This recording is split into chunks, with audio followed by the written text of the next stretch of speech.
go ahead and call this meeting to order. It is 6:01 p.m. Who would like to read the mission statement tonight? I can do it. Excellent. Maybe. The mission of Monument Academy is to provide a challenging, content-rich academic program offered within an engaging, caring, and positive learning environment. Established on a solid foundation of knowledge, Monument Academy emphasizes academic excellence, respect, responsibility, character, and exemplary citizenship. Thank you, Ms. St. Aubin. Would everybody please rise for the pledge?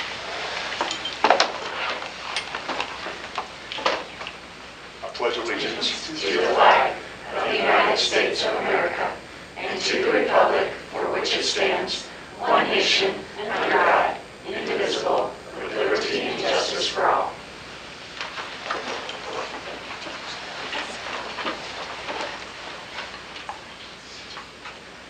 All right, next we'll go into roll call.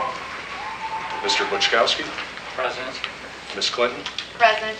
Mr. Dole, Present. Ms. McEwen, Present. Ms. St. Aubin. Present. And for the record, Ryan Graham present, all in person. We do have a quorum. We will proceed to letter B, additions for approval of the agenda. Before we jump into that, I do have one addition I would like to propose, and that is to add the October 5th special work session minutes to the consent agenda tonight. I'll second the motion. Any objection to the motion? Motion carries. We will add October 5th special work session under letter E, consent agenda. Are there any other additions or corrections to the agenda? Seeing none, the agenda is approved as distributed by unanimous consent. All right, Ms. McEwen, you are up with the school spotlight. All right, so it is my pleasure to get to do this. This is a newer thing that we're doing, and I'm really excited to get to do that for us. And tonight, in partnership with our admin team and the rest of the board, we want to take a moment to honor folks in our community, in our school, could be staff, teachers, anybody really, who stands out to all of us as going above and beyond all of the amazing things that everybody does, but just take a moment to really honor those special people. So tonight, we want to shine the spotlight on Mr. Vinny DiVincenzo, and he is our facilities director at both the East and our West campuses. Vinny has been dedicated to MA for several years now.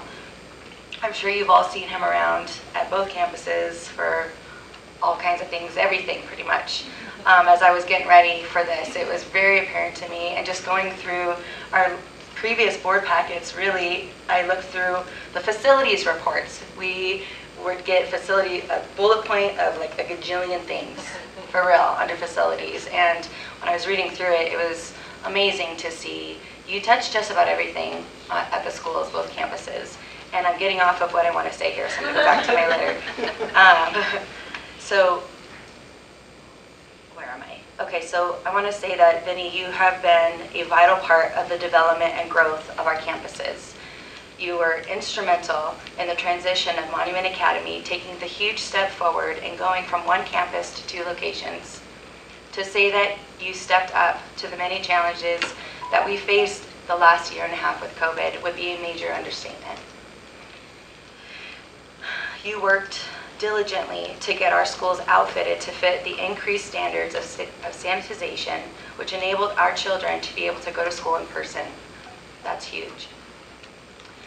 In addition to the long list of daily tasks of keeping up our buildings' regular maintenance, cleaning and sanitizing, like I said, we will see you daily in our car line. You're out there, your face is out there, your presence is out there.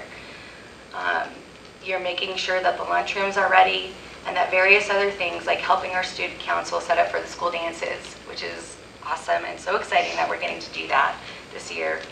I think it's safe to say, sir, that there is not anything that goes on in our buildings that you do not know about. Mr. DiVincenzo, your dedication to our children and your presence on site is vital to who our school is. And tonight, we want to say thank you. You make a difference here.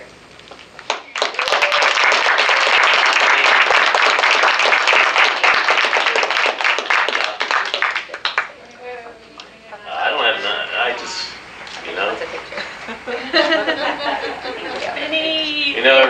everybody that knows me knows I don't say much.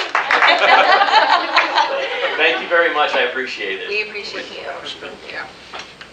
He's the best. Yes.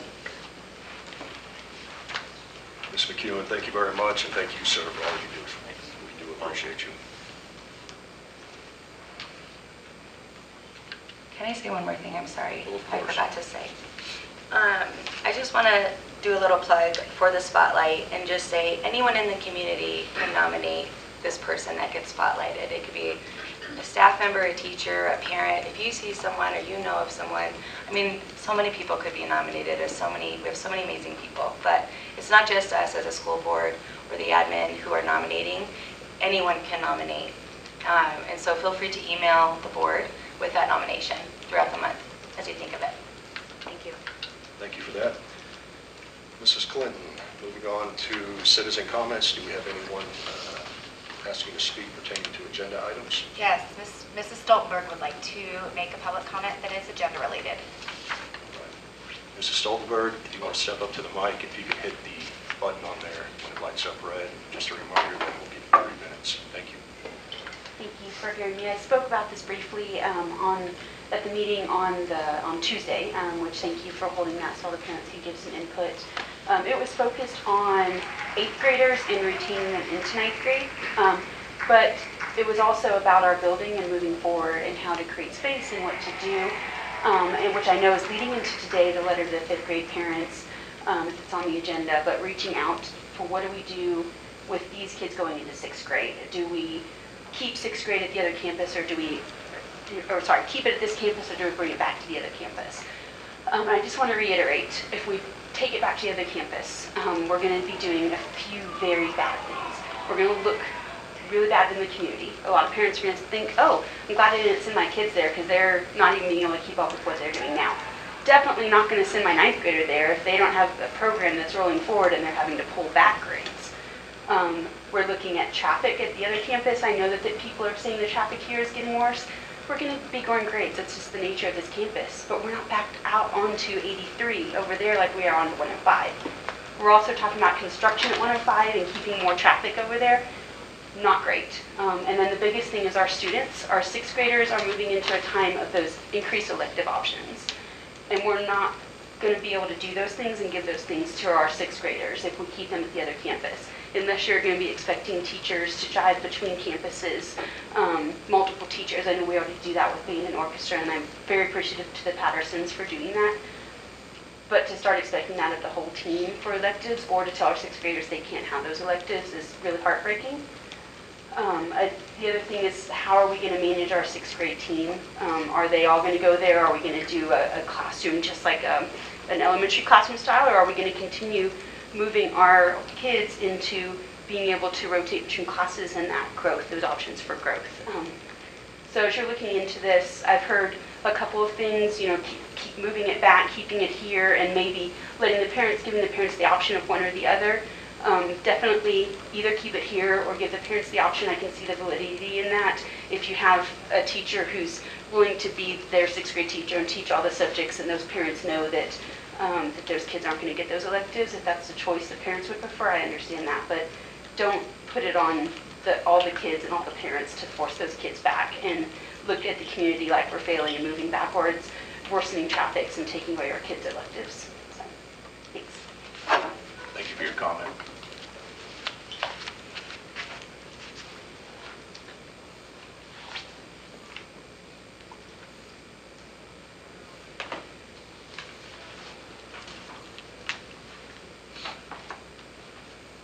All right, next up on the agenda is the consent agenda. The minutes from September 9th and October 5th have already been distributed to you electronically. Are there any corrections or any requests for the minutes to be read aloud? Okay. Seeing none, the minutes are approved as distributed by unanimous consent. also need to approve our next meeting date of November 11th. Is there any objections to that date? No, all right. Veterans Day? It is.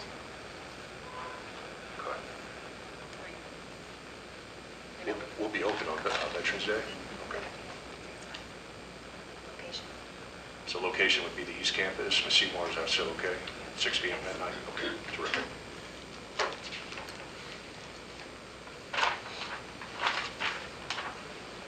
If there's no objections to that date, time, and location, we'll proceed forward. All right.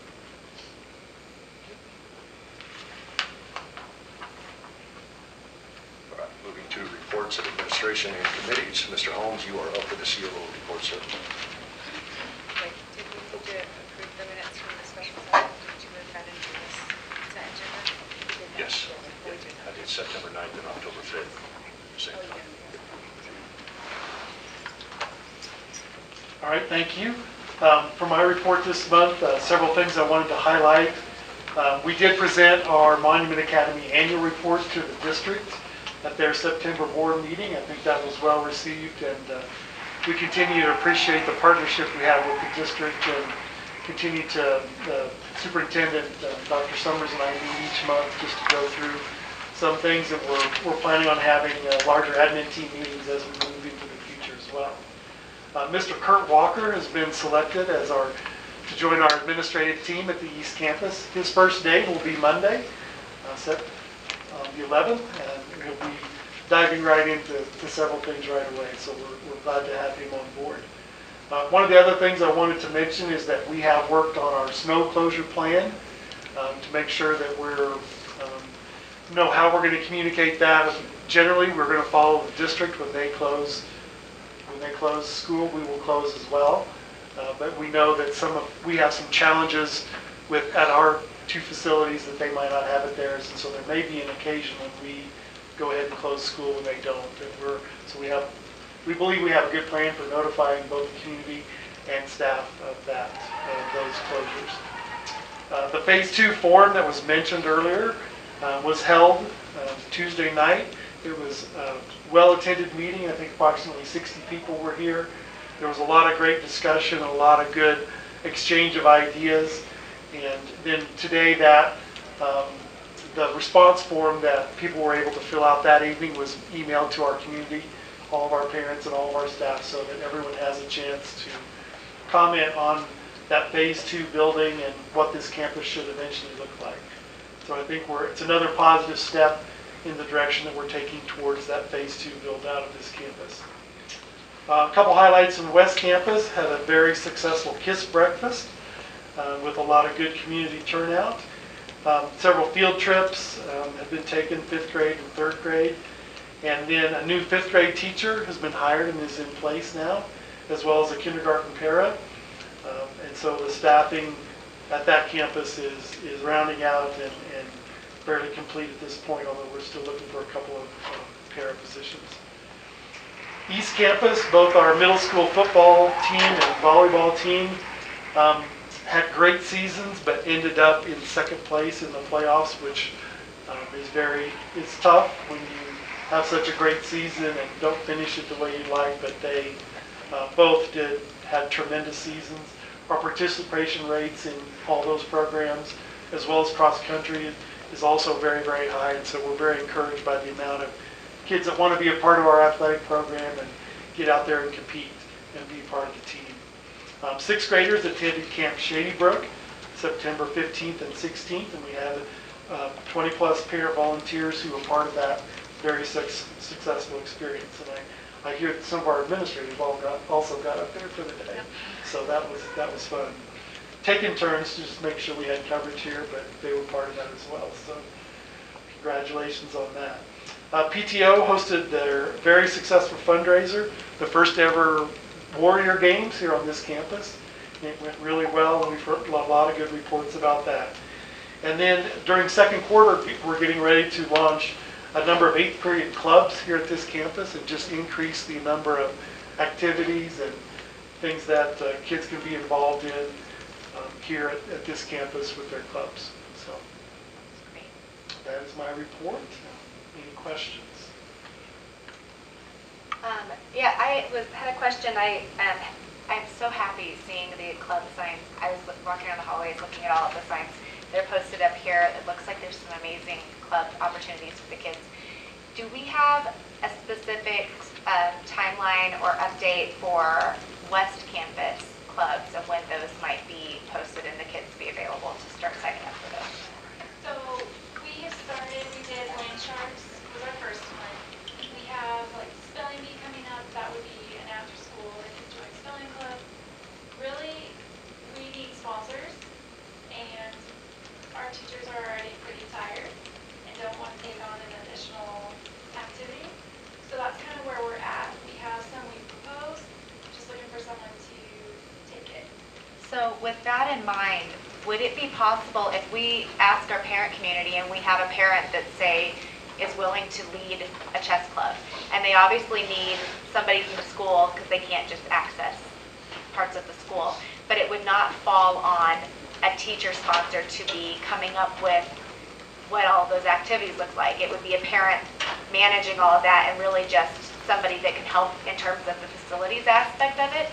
Is that something we could push out to our parent community? Because I know the desire is there from the kids and the parents, and it's understandable as well that our teachers don't want to be taxed further with having to prep clubs and things like that. So is that something we could work on getting word out? Did you have a skill that we could use that would work well for a club at West Campus, and push that to the parent community? Yeah, I think we can get the word out to our parents of these are some clubs that there's interest in. Do you have some expertise or interest, and work with them on that? So, yep.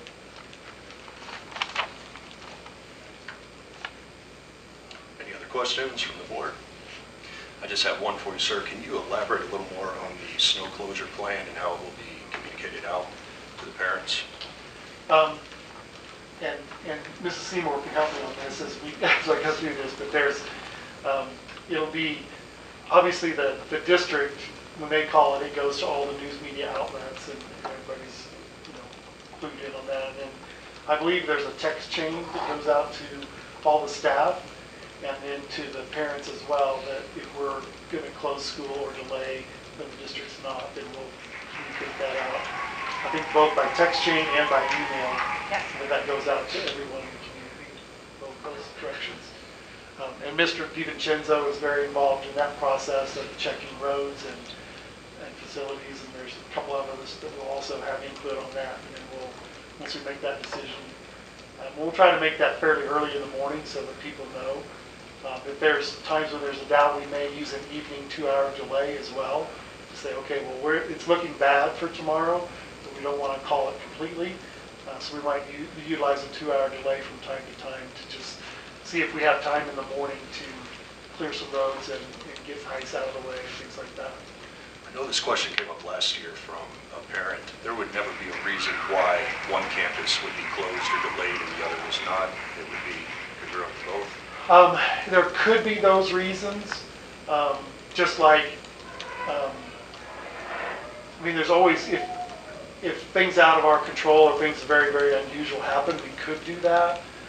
Let's say a tanker truck crashes out here on the highway, or that highway, we might close this campus, but the other one's not closed and it's open. Just like there could be a time, I suppose, when the weather is so significantly different at the West Campus than it is at the East Campus that we would make a different decision. That would have to be a very, very unusual situation for us to do that. Okay, so, yeah, obviously very extenuating circumstances. Yes, it would have to be something highly, highly unusual to do that. Because they both have some slope.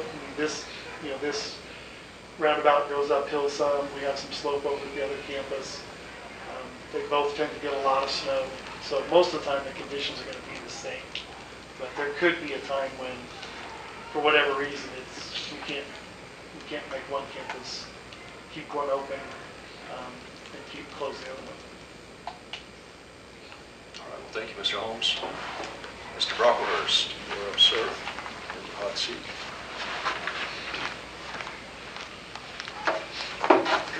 Good evening.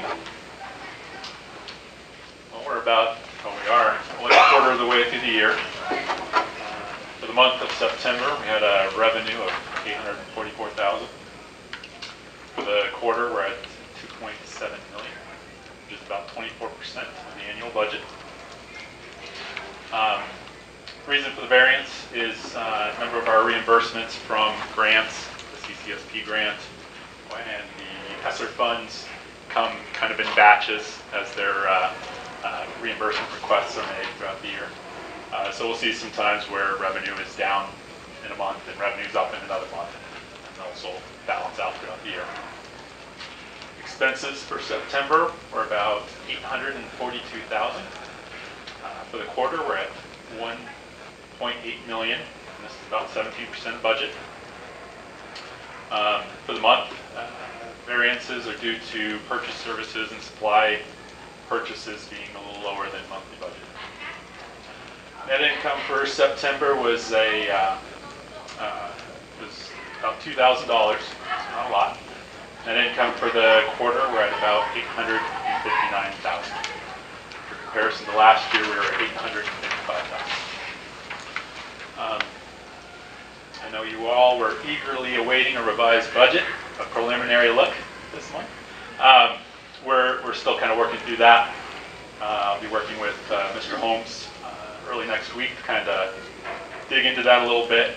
Also putting together a 5-year forecast as we kind of prepare to move forward with what we can do with our bonds and that kind of thing, because all that information will be necessary for that path forward.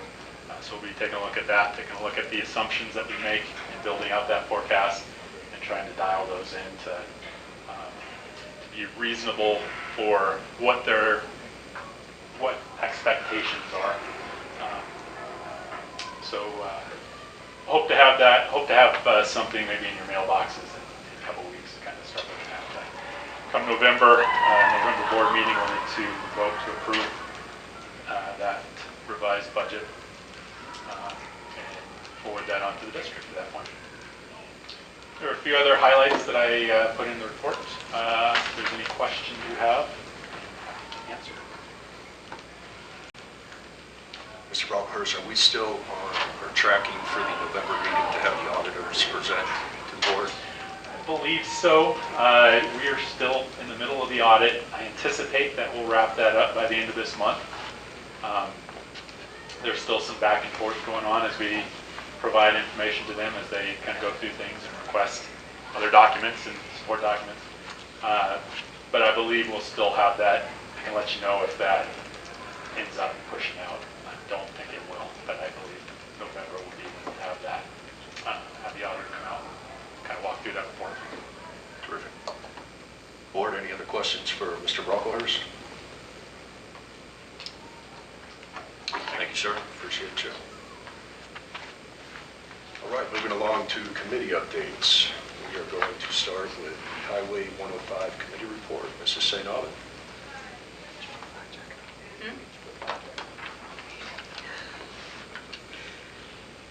Thank you. I want to be really clear about what I say tonight, so I'm going to read my statement. Monument Academy has been cooperating with El Paso County in an effort to remove school traffic from Highway 105 and recirculate cars to our property during our morning and afternoon car line. We believe this to be in the best interest of our families as well as the safety of travelers on 105. As part of this process, the county asked Monument Academy to sign a MOU agreeing to the project. This prompted the school to engage legal counsel to ensure the school's best interest was being met by the plan before signing the MOU. Since MA West opened its doors in 2008, we have had a reciprocal parking agreement in place with the church next door. However, the agreement expired in 2018, and after that time, it was more of a friendly neighbor agreement. As part of our due diligence regarding the MOU with the county, the school contacted the church to ensure we could continue to have emergency access of their driveway once our traffic was recirculated to our property. I want to be clear that up until this point, the school had never received a complaint from the church In fact, we had tried to find a local bishop to meet with and could not find anyone to talk to at the local church. The school was finally able to get a hold of someone at the church in May 2021. Mr. Richardson had a meeting with two of their attorneys from Salt Lake City, who at the time didn't have much knowledge of the situation, but informed him that they didn't want to continue the shared parking agreement that had been in place since MA opened its doors. In August, right before school started, the church informed Monument Academy that not only did they want to discontinue the shared parking agreement, but that they no longer wanted MA parents to use the west access driveway. Since that time, the school has gone to great lengths to try to offer solutions and work with the church to mitigate the traffic in a manner acceptable to them. We were asking not for a permanent solution, but a solution to allow parents to use this driveway until the Highway 105 recirculation plan was built out this summer. Unfortunately, the church has refused all of our offers and solutions and has remained firm that as of November 8th, 2021, the church will put up a gate so that Monument Academy is no longer accessible from the driveway on Highway 105, which is on church property. To say the least, we are disappointed in the church's position and unwillingness to work with the school. But in this situation, we are at the church's mercy because the school does not have an easement for that driveway. I hope you will trust that the school gave every effort possible to work together with the church. The school also looked into the option to build a driveway on our property next to the church's drive. However, we have decided that because of the extensive traffic study needed, permitting process, timing, and cost for this temporary solution, that it will not be feasible to go this route. I apologize for not coming to you with better news this evening regarding this issue. The county traffic engineers, along with representatives for the school, have a meeting scheduled for Monday where we will discuss options to possibly sync traffic lights and help traffic flow as smoothly as possible. While we do not know the full extent of the problem the closure of the church access will have on the surrounding roads, we do appreciate the cooperation we have received from El Paso County thus far in remedying the problem. I know that we will be able to rally together as a community and will make the best of the situation until the recirculation plan is complete. Tonight, I would like to advise the board that we should add a subcommittee to the Highway 105 committee made up of parents, facilities, and administration, which will be tasked with coming up with the best solution possible for our morning and afternoon car line, beginning in November through the end of the school year. This committee will present a plan to the board in a special board session before November 8th, 2021. Thank you, Mrs. St. Alvin. And for the board's understanding, we do have a board discussion action item for a call for special session on the Highway 105 issue. When we get to that particular line item on here, we'll address that then. Are there any questions for Ms. St. Alvin from the board? Thank you for a well-written out statement on that. Mrs. Clinton, you are up with curriculum. Okay, we met yesterday, October 6th. This was our second meeting. Discussion focused on how teacher teams and departments are utilizing their curriculum checklists. The checklists that they can all access are a tool with which they can monitor the pacing and viability of the curriculum targets that they have for the year. We reviewed some NWEA reports that were really positive. That was exciting to see, and I was just thrilled to see how well our students are performing, which truly is a testament to our educators. And I just continue to learn a lot from the curriculum committee, and it's really a fascinating process to see how the education and the academic foundations are built year to year. So thank you for teaching me something new every month, Julie.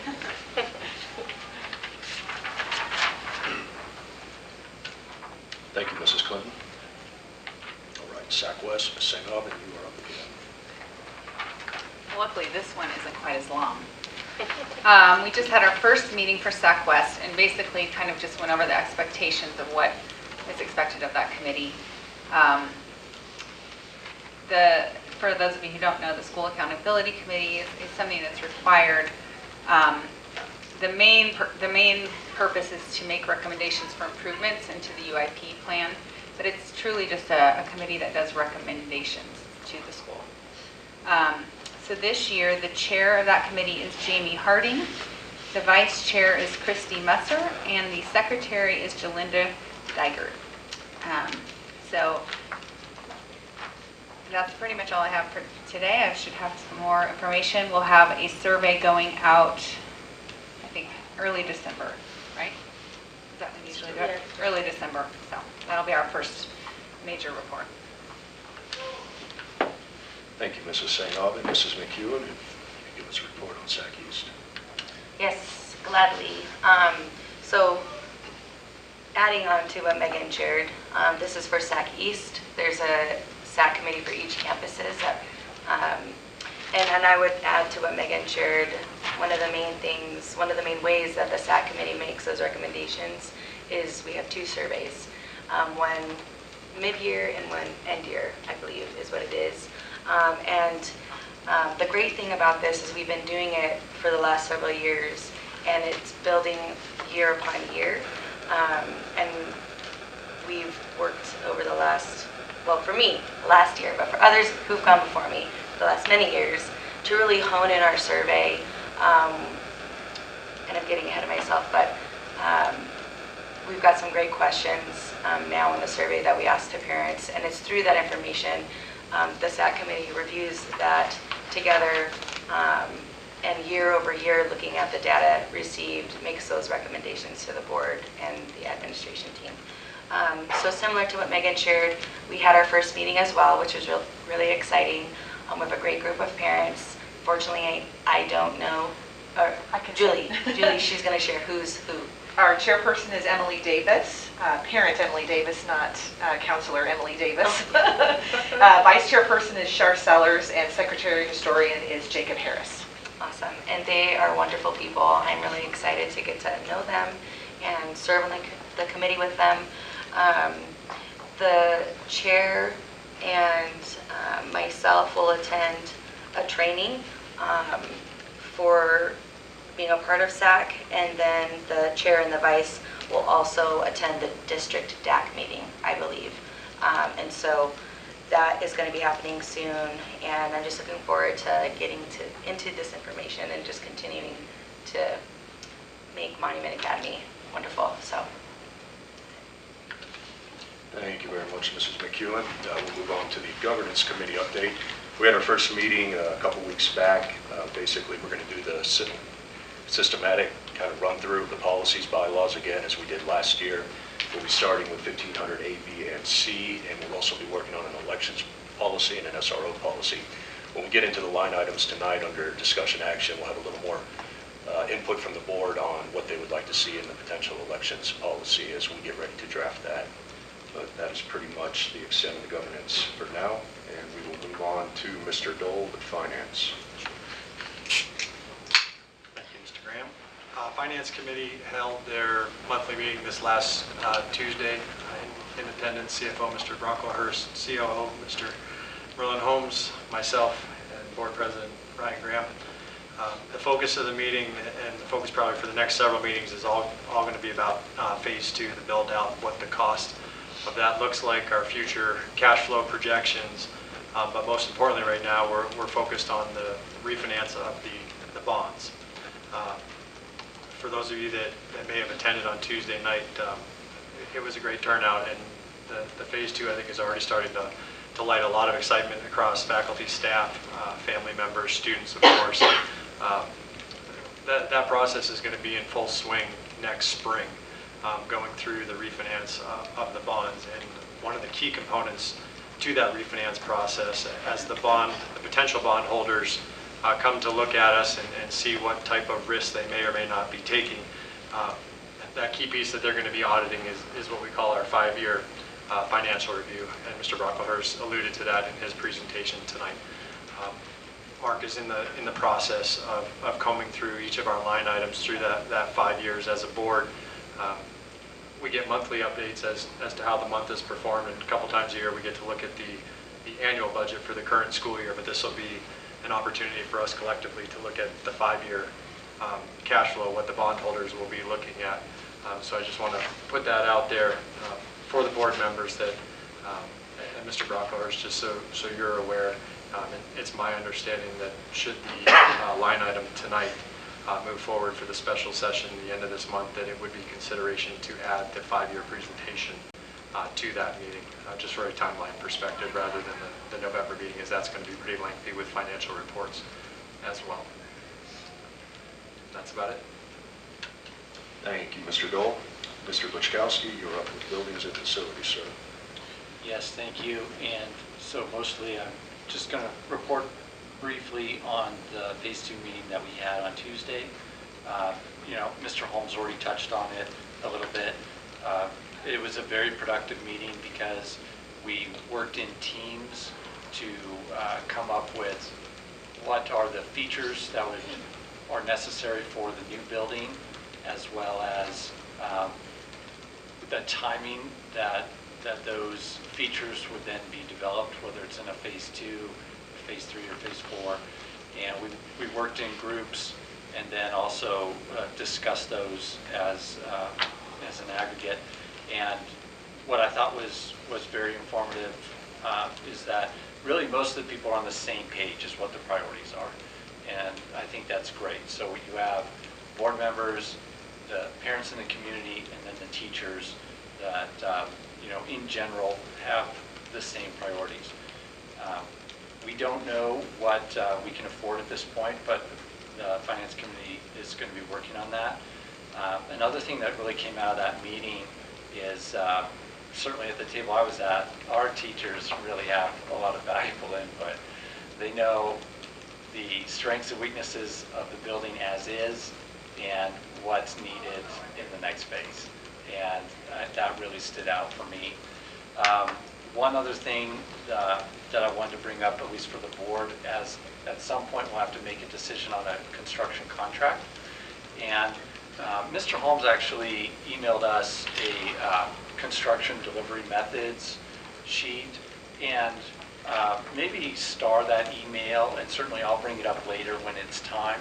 But it's an important PDF that's in there because it discusses really the different types of construction contracts, and ultimately that's the decision that we're going to have to make. And so just be aware of that, but I'll remind everyone again once we get closer to that point. Terrific. Thank you, Mr. Buczkowski. All right, moving on to board discussion and action. Mrs. Clinton, you are up with Volunteer Committee.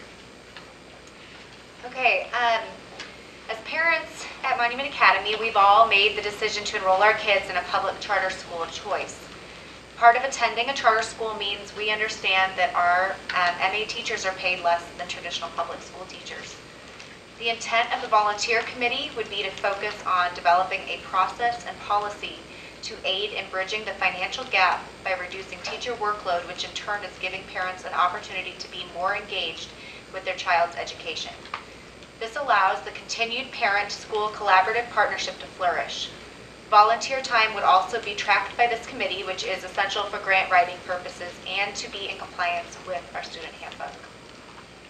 So I am just putting forth information about consideration for a volunteer committee. Thank you, Mrs. Clinton. Is there any further dialogue from the board? If not, I will propose a resolution that will be congruent with our bylaws.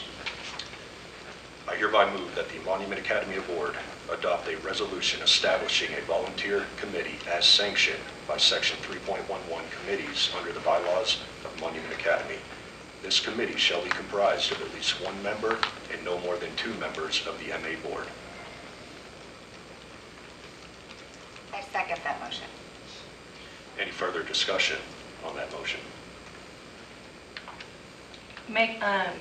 Could I just ask, Lindsay, could you clarify who all is able to be on this committee?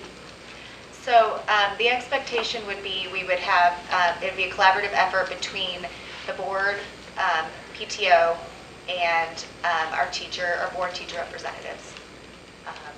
So we would have at least one, if not both, of our TRs, and then 1 or 2 board members, and then 1 or 2 of our PTO representatives as well.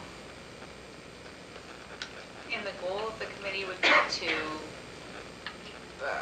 separate policy on volunteering? Or- So it's in our handbook that we actually have volunteer requirements. This has not been enforced for quite a while, and this is something that's very common for charter schools. It's what helps bridge the gap with how we are funded differently. It's a way to have a process that would be more centralized process for not only having staff be able to access a volunteer database, basically to add where their needs are, but parents to figure out where they can plug in to meet those needs, also to track their hours, to make sure they're in compliance with our handbook, and then also it gives us the ability to track for grant writing purposes, which could then further lead down to us being able to reinstate like resource development committee. So that would be the goals altogether. Sorry, but on that subject of the finances that, hopefully will come in through grants and things, what are the parameters on what those funds could be used for? Do we know? That would be a really great thing for the volunteer committee to outline. Parameters of the grant? So the monies, that the grants, Kind of depends on the grant. Yeah, it Okay. would depend what kind of grant we would be. Wait, Okay. that's true, Megan. Yeah, it would be whatever that's true. specific grant purpose. Okay. And do we have any kind of idea how much money we're talking about potentially coming in through these various grants? That hasn't been looked into yet. Okay. Ms. McEwen, to answer that question, right now it would just be the establishment of a committee, and then from there, being able to track those hours, which would be needed for grant writing purposes. So, Mr. Rockhurst, have we done this sort of thing in the past as far as received grants based on volunteer hours? And if so, do you know off by chance off the top of your noggin? I don't. Or Mr. Holmes, maybe? Well, I would tell you that one of the things that the bond investors will want to look at is our volunteer hours. They like to track, they'll track so many pieces of data, it'll make our heads swim after a while, but those kinds of things they track as well. So not only for grant purposes, which again, we would have to identify specific grants first before we know what the amounts would be and things like that, but the bond refinance people will also want that information. Thank you. I think it makes a lot of sense to be tracking our volunteer hours, and if you need the information, you have it. It's not going to hurt you to track it, for sure.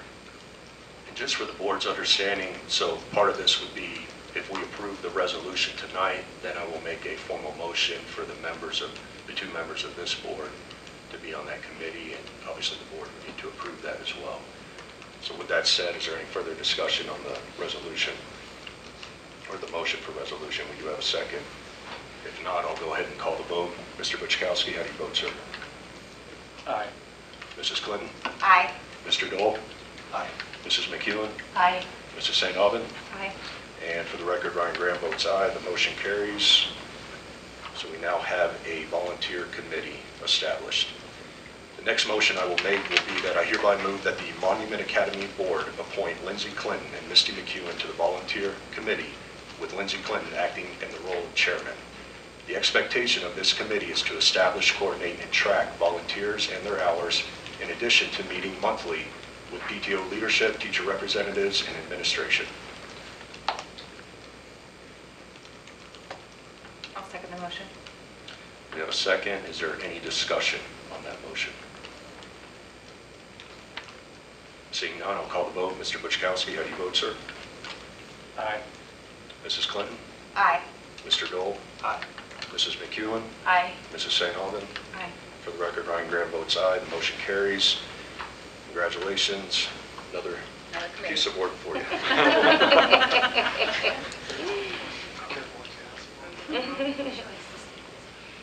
All right, moving on to review of Policy 1512. Each of you have been provided a revision of Policy 1512, which is our open records request. The policy revision is in relation to a core complaint that Monument Academy received. This revision will ultimately bring clarification to our policy and further define how we are to handle open records requests moving forward as codified in CRS. Are there any questions on this policy, and has everybody had a chance to review this policy? Okay. With that said, I hereby move that we adopt the revised policy 1512 effective October 8th, 2021, with a directive to the COO to have revised policy 1512 uploaded to the MA website and replace the existing policy 1512. In addition, this directive would include having a Cora electronic leap placed on the MA website under the board tab. Second. Any discussion? All right. Call the vote. Mr. Buchkowski, how do you vote, sir? I vote aye. Mrs. Clinton? Aye. Mr. Dole? Aye. Ms. McEwen? Aye. Mrs. St. Aubin? Aye. And for the record, Ryan Graham votes aye. The motion carries. Mr. Holmes, I set this policy to go into effect tomorrow, October 8th, to give admin time to get that link uploaded per the new policy. So do you still feel that's doable? I think we can do that tomorrow, yes. Perfect. All right, sir. Moving on to spring 2022 elections process.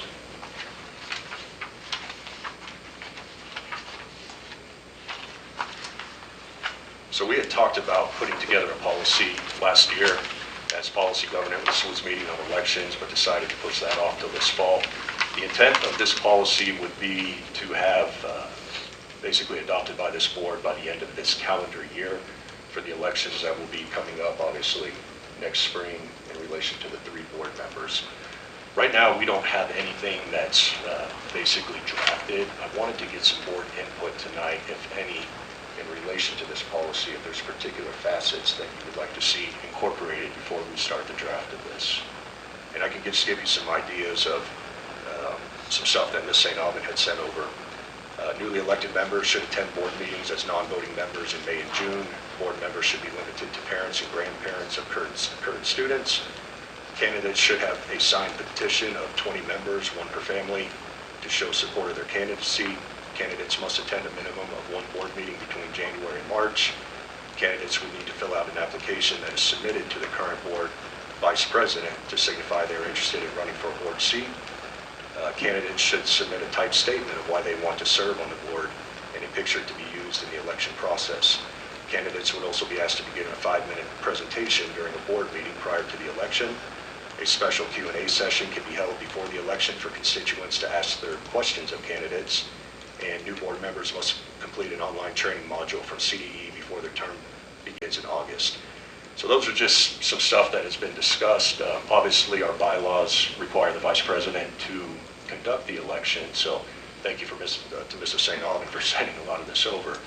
But if there's other things that the board would like to add on to this before we engage in our next policy governance meeting, there's no action that'll be taken on this tonight, just simply a discussion. You can also take things off if you don't like anything.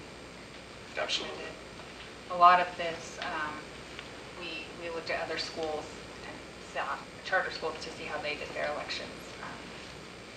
So just trying to kind of improve our process. And obviously, if there's not a lot of discussion tonight, we'll draft a policy. It will come before the board to be reviewed. But if there is something that comes up along the way, by all means, please let policy governance know. With that said, are we good to move on from that?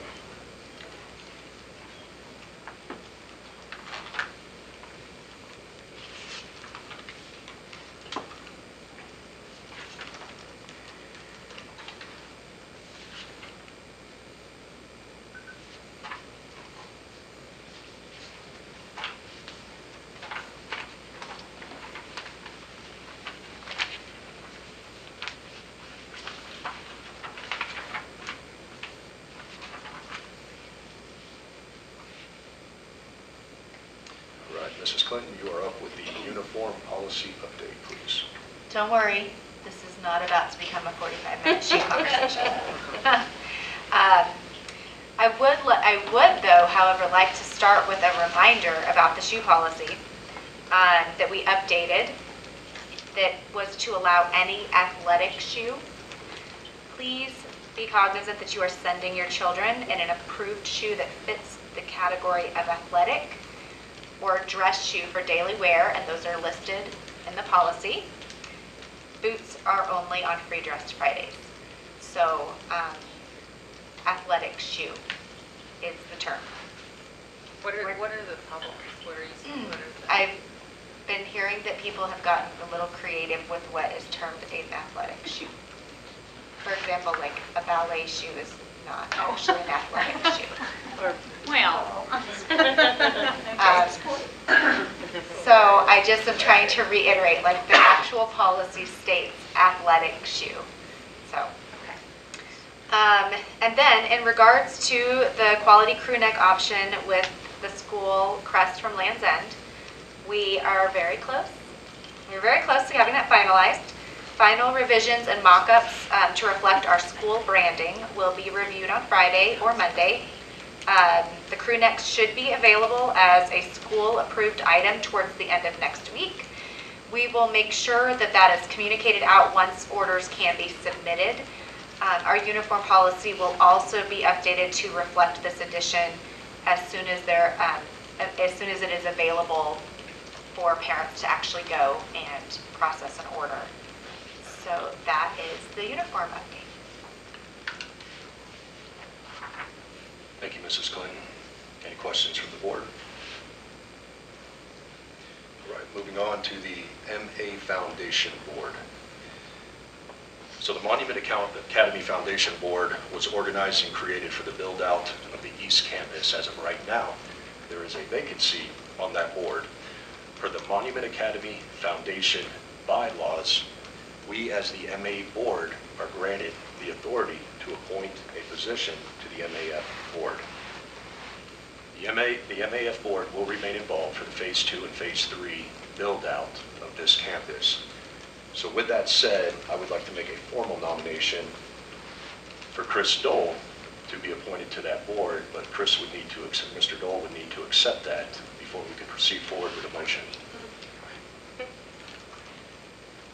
I accept. I do. I felt like I just appreciated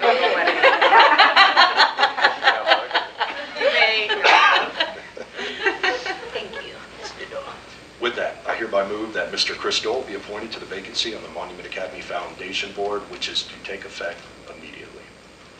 Second. Any further discussion on that motion? No. Mr. Buczkowski, how do you vote, sir? Aye. Ms. Clinton? Aye. Mr. Dole?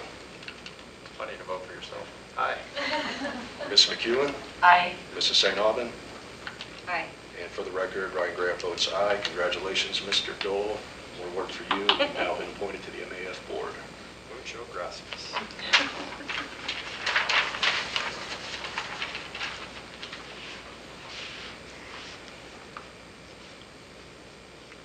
Moving on to the letter to our fifth grade families. Each of you in your board packet have been provided a copy of the survey questionnaire that Mr. Holmes has drafted. We do not need to issue any type of directive or make a motion on this tonight. This was simply just letting the board know that this questionnaire would be going out, understanding it's probably going to be a hot, potentially divisive topic. And with that said, is there any questions on the questionnaire survey that you have for Mr. Holmes?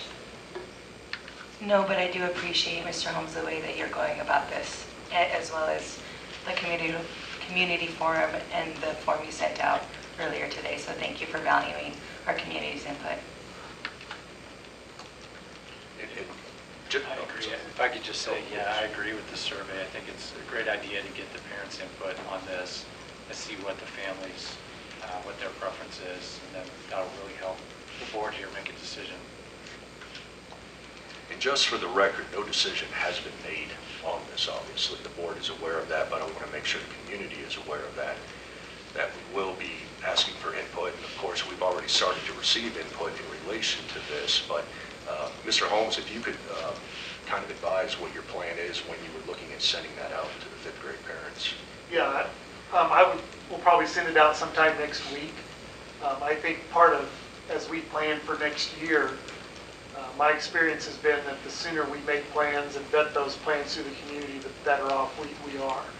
And I know that one of the challenges we have on this campus is we are running out of space. And so there's a variety of options that we could implement to resolve that issue for next year. And so involving the fifth grade parents in that discussion early on, I think is better than waiting until later. The sixth grade staff here has already been looped in that there are a variety of different options that we may pursue. And so getting that parent feedback to inform us of that, I think helps us know what options they would accept, what options are off the table, and that helps us plan as we move forward for next year.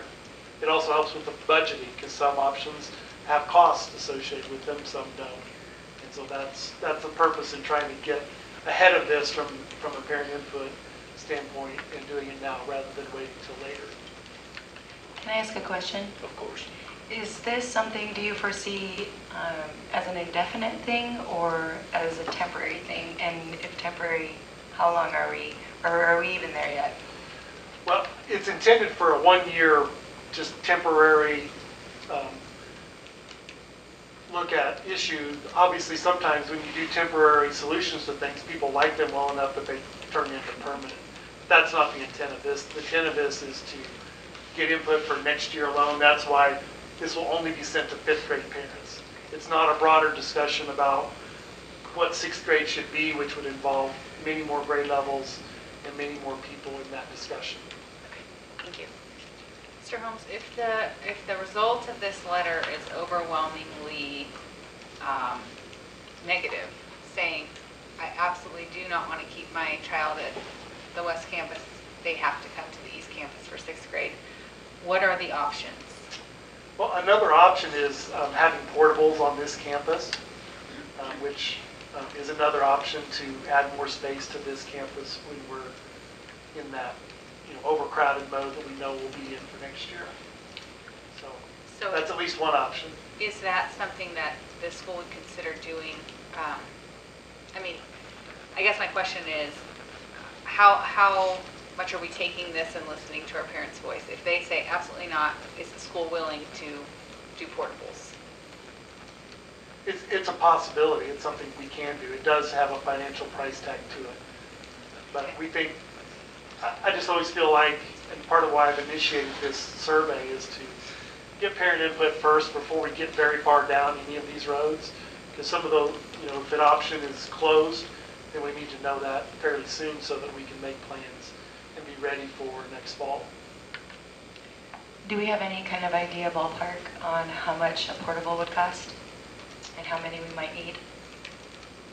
The two at the West Campus, I think we're about 100,000 each. And then you have to get electrical and plumbing and all that added to it. That was, 15 years ago? And So we would probably double that, We would probably need 4 of those if we're talking 100 students. maybe $1 million. Okay, thank you. I'm guessing. I don't know that for sure. And then, if some students wanted to stay for sixth grade and some wanted to come to the East Campus for sixth grade, would that be an option to split that class? That's one of the things that's asked in the survey. And I think that is possible to do from an operations standpoint, if that's a parent preference. Any further discussion? Mr. Holmes?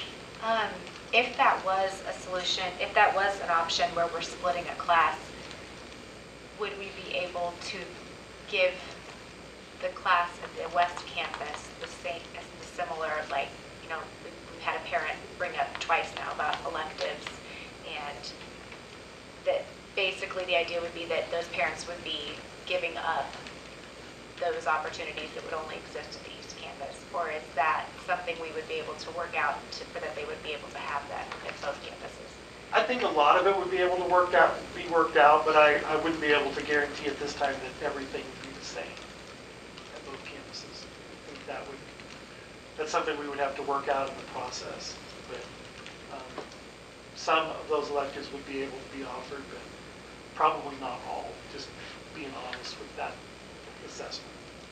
When does a decision like this need to be made by? How much? I think just from a budgeting and planning standpoint, if we can make this decision by December or January, it would be very helpful. And I'm assuming we're going to have further conversation once that survey Obviously, comes in? yep. Okay. Thank you. Yeah, and just to reiterate, it's like the phase 2 meeting we had the other night. This is a conversation starter so that we can get a lot of input and people aware of what's happening. I believe in these situations, it's best to be transparent as much as possible so that we can have those dialogue, have a lot of conversation. Obviously, it's, at the end of the day, it's a board decision. But if we have a lot more information, as much information as we can, then we can all make the best decision that is possible for Monument Academy and for our families. Thank you, Mr. Holmes. Brian, could I just make Of course. a comment, just in general to the MA community? I want to say thank you to Mr. Holmes on this, because I think this is transparency. This recognizes that fire code says we can have only so many people in this building, and we're about to hit that limit. We love the fact that our 6th grade is here, but we want to open up 11th grade, and that's where we run into issues. And Mr. Holmes is acknowledging that issue along with Ms. Seymour, that we need to find a solution for it. And these questions, I can see it just at the board level. It's prompting a magnitude of questions already.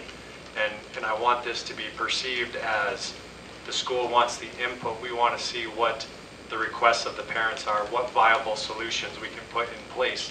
And at this point in time, it's very hard to answer what's being taken away, what happens if we split the campus.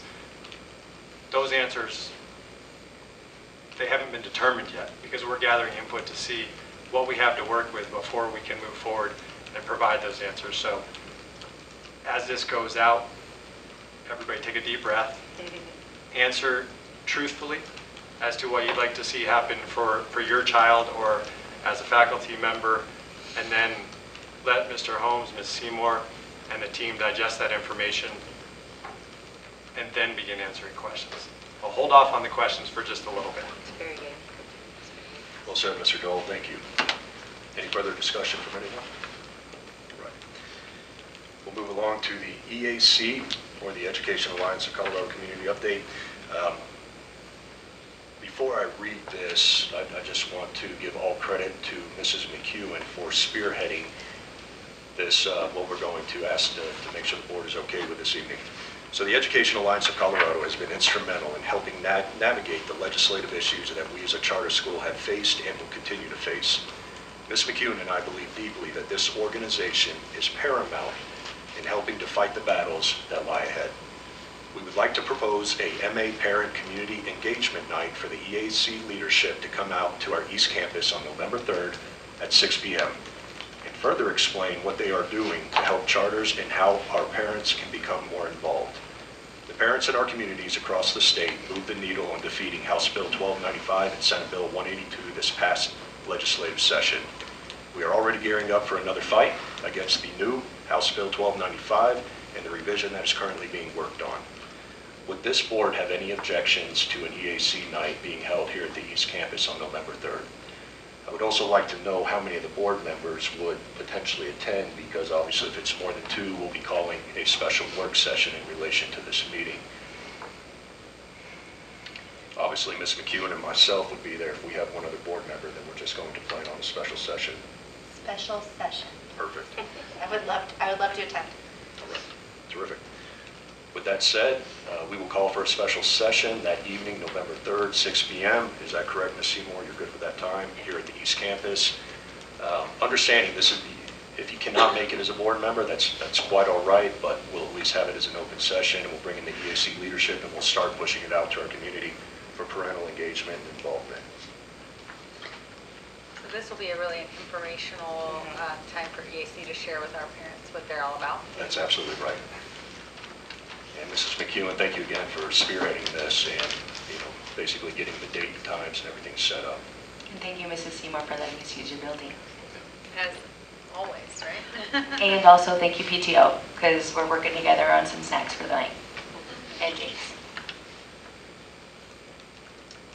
All right, moving on to the Highway 105 call for a special session. Obviously, Mrs. St. Aubin has laid out the issues at hand, that we are not going to be able to access the ingress-egress off of Highway 105 through the church starting November 8th. With that said, I would like to call for a special board meeting And I'm going to go ahead and propose a date and time right now, and we can work through that. But I will call for a meeting on October 28th, which is a Thursday, 3 weeks from tonight, at 6 p.m. here at the East Campus. And that would also entail having the individuals from the subcommittee that Mrs. St. Aubin referenced in the committee update. So if October 28th at 6 p.m. works for everyone, and Mrs. Seymour, do you know, I know we did not run that date and time by you yet.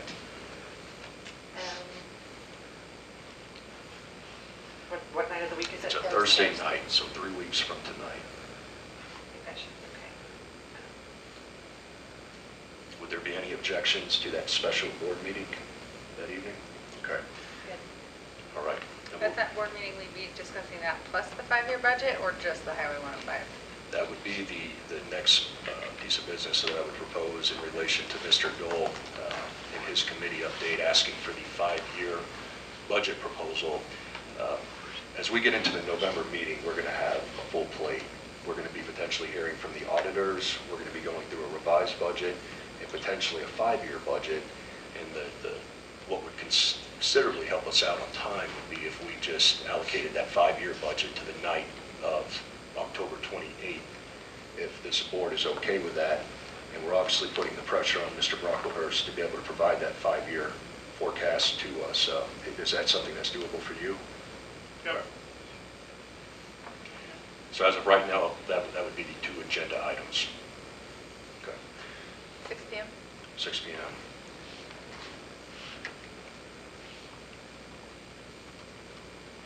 Do we need a motion? I don't believe we do, but we can go ahead and I'll just make a motion. I hereby move that October 28th at 6 p.m. we will call a special board meeting to discuss the topics of Highway 105 and the 5-year budget forecast. I'll second the motion. Any further discussion on the motion? Call the vote. Mr. Wachkowski, how do you vote, sir? Aye. Mrs. Clinton? Aye. Mr. Dole? Aye. Mrs. McEwen? Aye. Mrs. St. Aubin? Aye. For the record, Ryan Grant votes aye. Mark your calendars. All right, that takes us through board discussion and action. We'll move to board comments and announcements. I believe, Mrs. Clinton, you're going to report on PTO. Yes, so Mr. Holmes touched on a couple of these things, but I did want to, on behalf of the PTO, give some further details on very successful fundraisers they've had. So East PTO, overall the feedback was very positive from their Warrior Games, from teachers, students, staff, and parents. They raised over $8,000. It's not quite the $10,000 goal they had, but they will be able to build everything for the school other than the volleyball court at this point. With the money raised, they will finish building items for the teacher lounge and supporting our teacher appreciation events. They raised enough money to provide multiple benches and shade structures for various locations at the school. They have a Boy Scout that's going to provide all of the labor to install the shade sails and benches as his Eagle project, so that saves on cost. They're talking to a Girl Scout about potentially building a Gaga ball pit as her Girl Scout Gold project. They're also working with Vinny, who lives right here, to see where the walkway can be put in so it doesn't interfere with construction of the new building. So the East Campus PTO would like to thank all of the board members that either donated resources or their time to support their Warrior Games. It was truly a joint effort. The West Campus PTO had their KISS event last week. It was very well attended. They had over 370 students bring someone special. It's obvious the desire to hold and participate in these community building events is evident. They have, as of today, raised over $24,800 during the Fun Run fundraiser. This money will be put towards future planning, knowing that we have some big projects coming up with the road rework, efforts to increase car line efficiency, and other events that can benefit our school community.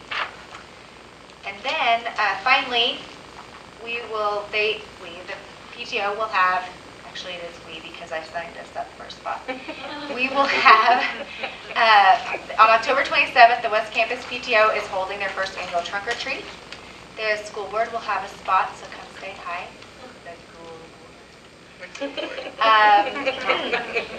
There will be food trucks, a pumpkin carving contest, family glow dance on the turf field, So make sure you're checking your Links newsletter for more information on how to sign up for the trunk or treat, the carving contest, and then also how you can help ensure the success of this event by volunteering or making candy donations.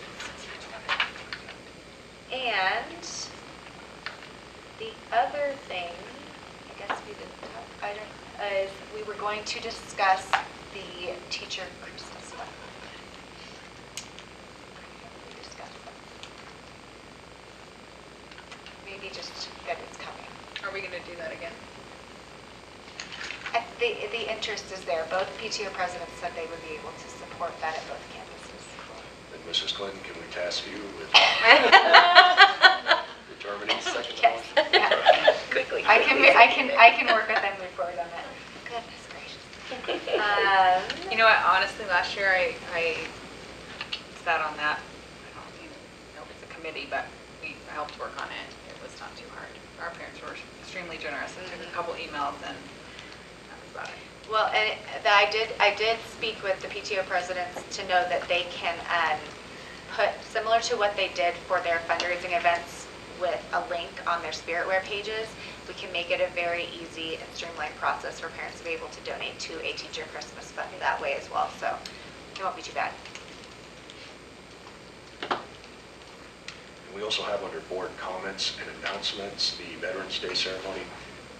Mr. Holmes, not to put you back on the spot, but can you discuss what you've talked with the principal, obviously Ms. Seymour here, Mrs. Barrett, in relation to what the intent may be, if you're able to share that as of now? Well, I'd love for them to talk about it a little bit, and Mrs. Torrance has also been working with them about that, so I'd love them to share some of the ideas. I don't know the plans have been finalized, but just for them to share some of the ideas that they're working on. Everybody's looking at you, All Mrs. right, Torrance. I know. Don't worry. Oh, go ahead, you want to go? We've had a lot of discussion about it, and one of the things that we're known for in the community is what we do for the veterans on that day, and it's just one of the favorite days of the year, I think, for most of our staff and community. Unfortunately, with the situation of the parking at West, we cannot host it at West. And at East, we have the parking, but not the size of auditorium that we need to be able to open it to the community, because the gym here is holds about half of what the West Campus does, and that's play week, so it's already set up for the play, and when you put in the student performers, there's just not, I mean, you could maybe have 50 people in there. So what we're talking about and kind of settling on based on that is still involving the elementary, the third grade traditionally, and sometimes the fourth grade, depending on how many we have, make placemats for the veterans. And we would extend an invitation to parents only, or grandparents who are veterans, and do a breakfast only here without student performance other than the choir.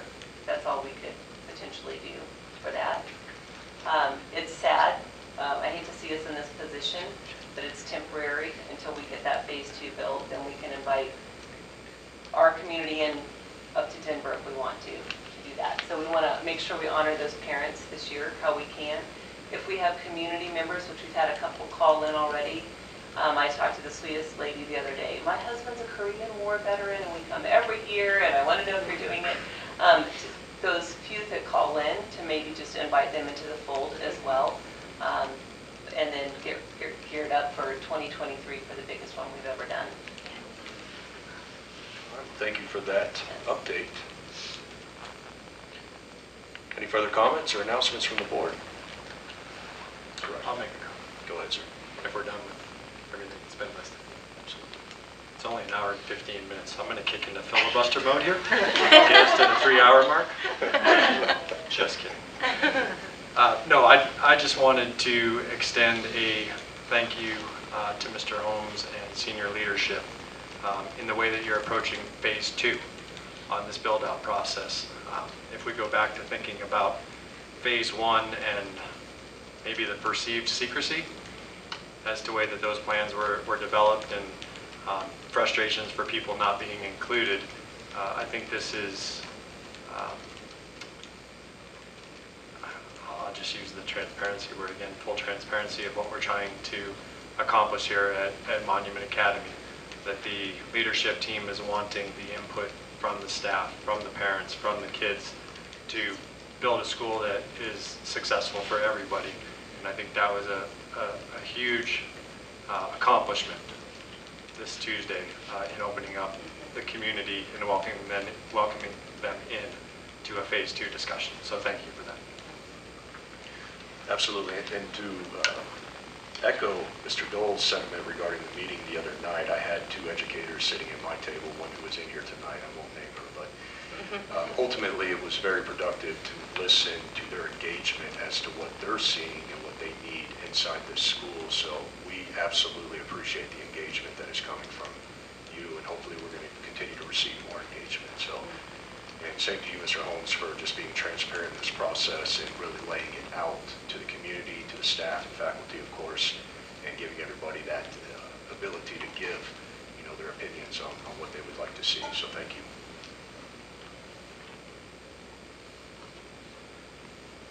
All right, we'll move on to new business. Is there any new business that the board would like to have added for our next meeting on October 28th? Seeing none, we will move to adjournment. With that said, I will entertain a motion to adjourn. A motion to adjourn. Second. Any discussion? Probably not. Mr. Buczkowski, how do you vote, sir? Aye. Mrs. Clinton? Enthusiastically, aye. Mr. Dole? Aye. Mrs. McEwen? Aye. Mrs. St. Alban? Aye. For the record, Ryan Graham votes aye. We are adjourned, and thank you everyone for being here tonight.